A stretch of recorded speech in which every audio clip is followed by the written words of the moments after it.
ദേശീയപാതയുടെ നിർമ്മാണമാണ്.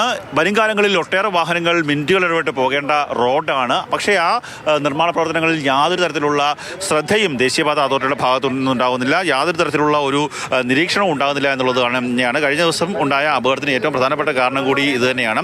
ഈ സ്ലാബ് തകർന്ന് വീണാണ് തസ്ലീമ എന്ന് പറയുന്ന ഉമേനല്ലൂർ സ്വദേശിയുടെ വാഹനത്തിലേക്കും കാലിലേക്കും വീണത്. ഭാഗ്യം കൊണ്ടാണ് ആ സ്ത്രീ രക്ഷപ്പെട്ടത്. കനത്ത മഴയിൽ സ്ലാബുകൾ ഒരു സൈഡിലേക്ക് ചരിഞ്ഞിരിക്കുകയാണ്. അവിടേക്ക് ഈ കായലിൽ നിന്നുള്ള മണ്ണ്, കടലിൽ നിന്നുള്ള മണ്ണൊക്കെ തന്നെ നിക്ഷേപിച്ചുകൊണ്ടിരിക്കുകയാണ്. അല്ലെങ്കിൽ ചെമ്മണ്ണ് ഉപയോഗിച്ച് വലിയ ശക്തിയോടുകൂടി നിർമ്മിക്കേണ്ടതാണ്. ചെമ്മണ്ണ് മാത്രം ഉപയോഗിച്ച് നിർമ്മാണ പ്രവർത്തനങ്ങൾ നടത്തേണ്ടതാണ്. എന്നാൽ യാതൊരു തരത്തിലുള്ള ഒരു ശാസ്ത്രീയതയും പരിശോധിക്കാതെ എവിടെ നിന്നെങ്കിലും കിട്ടുന്ന മണ്ണെല്ലാം തന്നെ ഈ പ്രദേശത്തേക്ക് കൊണ്ടിട്ട് ആ നിർമ്മാണ പ്രവർത്തനങ്ങൾ നടത്തുകയാണ്. വരും കാലങ്ങളിൽ വലിയ അപകടങ്ങൾ ഇവിടെ വരാൻ സാധ്യത ഏറെയാണ്. നേരത്തെ തന്നെ മാതൃഭൂമി ന്യൂസ് പലകുറി ഈ അശാസ്ത്രീയ നിർമ്മാണത്തെക്കുറിച്ച് പറഞ്ഞതാണ്. അതിന് പിന്നാലെയാണ് അപകടമുണ്ടായത്. ഞങ്ങൾ അന്ന് മുതലേ പറഞ്ഞതാണ് ഇവിടെ ഈ മതിൽപ്പാലം നമുക്ക് ശാശ്വതമല്ല, ഇവിടെ ഞങ്ങൾക്ക് എലിവേറ്റഡ് ഹൈവേ തന്നെ വേണം. ഇപ്പോൾ കരുനാഗപ്പള്ളിയിലൊക്കെ ചെയ്തു കൊടുത്ത പോലുള്ള അല്ലെങ്കിൽ കഴക്കൂട്ടം മോഡൽ എലിവേറ്റഡ് ഹൈവേ വേണമെന്ന് ഞങ്ങൾ അന്ന് ഇത് പറഞ്ഞതിൻ്റെ അതിൻ്റെ തെളിവാണ് ഇപ്പോൾ നടന്നുകൊണ്ടിരിക്കുന്നത്.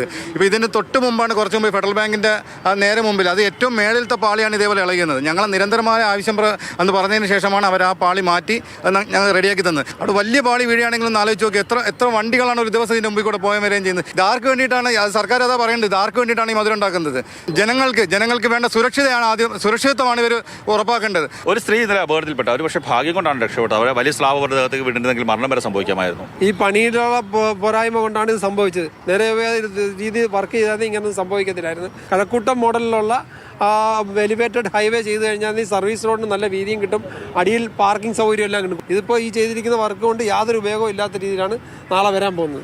നമുക്ക് കാണാൻ സാധിക്കും ഈ പറയുന്ന കായൽ മണ്ണ് ഒലിച്ചിറങ്ങി അവിടേക്ക് ആ സ്ലാബിന് സമീപത്തേക്ക് എത്തി ആണ് അവിടെ അപകടത്തിലേക്ക് കാര്യങ്ങൾ പോകുന്ന കാര്യം. അവിടെ കോൺക്രീറ്റ് നിർമ്മാണങ്ങൾ നടത്തി കൃത്യമായി ഉറപ്പിക്കേണ്ടതാണ്. ഒരു സൈഡിലേക്ക് ഈ സ്ലാബ് ചരിഞ്ഞു നിൽക്കുകയാണ്.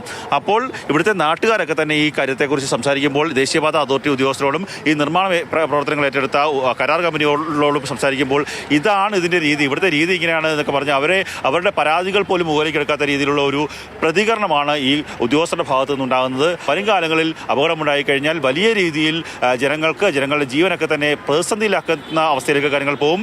കൃത്യമായ പരീക്ഷണം അല്ലെങ്കിൽ കൃത്യമായ ഒരു വിലയിരുത്തൽ ദേശീയപാത അതോറിറ്റിയുടെ ഭാഗത്തു നിന്ന്, സർക്കാരിൻ്റെ ഭാഗത്തു നിന്ന്, പ്രത്യേകിച്ച് ജില്ലാ ഭരണകൂടത്തിൻ്റെ ഭാഗത്തു നിന്നെങ്കിലും ഉണ്ടാകണം എന്നുള്ളൊരു ആവശ്യമാണ് പ്രദേശവാസികൾ ഉന്നയിക്കുന്നത്. ക്യാമറമാൻ ഷാനവാസ് പരീദിനൊപ്പം കണ്ണൻ നായർ, മാതൃഭൂമി ന്യൂസ്, കൊല്ലം.